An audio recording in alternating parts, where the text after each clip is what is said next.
Hey Tom, this is Paul and Josh. I want to show you your plank. We snatched it off of there. You'll notice, since we knew we are replacing the plank, we get them off really quick. We use a core drill and we drill around the fastener, so that's why it looks like Swiss cheese. And we protect the edge so that we can use the edge to copy the new plank. One thing that we noticed, we're working on this section up here where we've got the stem cap. This actually, on a lot of boats, is one piece, stem and cap, and this shape would be rabbeted in with a router, or routed into the piece, and it would be one piece. Yours, though, it was neat. When they were building it, they were in a real hurry to build these boats, get them out the door as quick as they could, so they came up with the idea of just putting the plank on here, leaving it proud by that distance that you see on my hand, and then taking a plane and shaving the plank off even with the stem. Very quick and easy way to do it. And then they'd come back and put this stem cap on as a narrow or thin plank, and they'd bend it in place, probably steamed it and bend it in place. It's made out of white oak. And then they'd take a plane and bring it into the same shape, the same bevel, at which you can see the bevel, same bevel as the angle of the bow, which changes, of course, from almost vertical to almost flat as you go back. So that's cool. And so this piece had been, somebody had run into something and damaged this piece. That was the reason for the epoxy. And the other thing that we're concerned about as we're going through this is most of these screws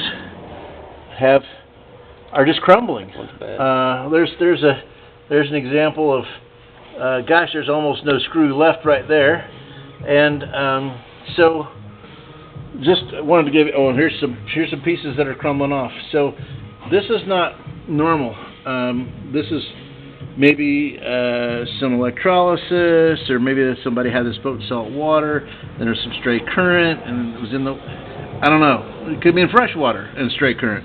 But we're a little concerned about that. What we're going to do, we've got a plan of action. What we're going to do is pull about a dozen fasteners from throughout the boat, just to see if it's all over the boat or not. If it is, we've got two choices. You could apply the money that we've already got committed to this process towards a new no-soak bottom, or a cheaper and probably almost as good method. I don't know. We'll talk about almost as good. We'll talk about the value later. But the other method would be we would add additional fasteners to the bottom. So, for example, you can see when we get to a frame, we got 3 fasteners. Well, we would, and the fastener holes are much smaller here than what I've drilled around. But what we would do is we would go between and add new stainless steel fasteners, or originally this was silicon bronze. We can even add silicon bronze fasteners, but if you have no plans for salt water, there's no reason to go to silicon bronze, the extra expense. So we figured you'd have about a third in the repairs. You'd have about a third of the cost of a new no-soak bottom in repairs. But you know what? That could last you a very, very long time, and probably the rest of my lifetime, or at least the time I'm going to be in business anyway. I'm going to retire someday, but anyway, and the business will continue. But you know, that probably lasts you 5 to 10 years, somewhere in that range. And of course, if you have a new no-soak bottom, then that's going to last you 20 to 30. And you and I won't be worried about it. We'll be laughing at whoever owns the boat from up in heaven. So anyhow.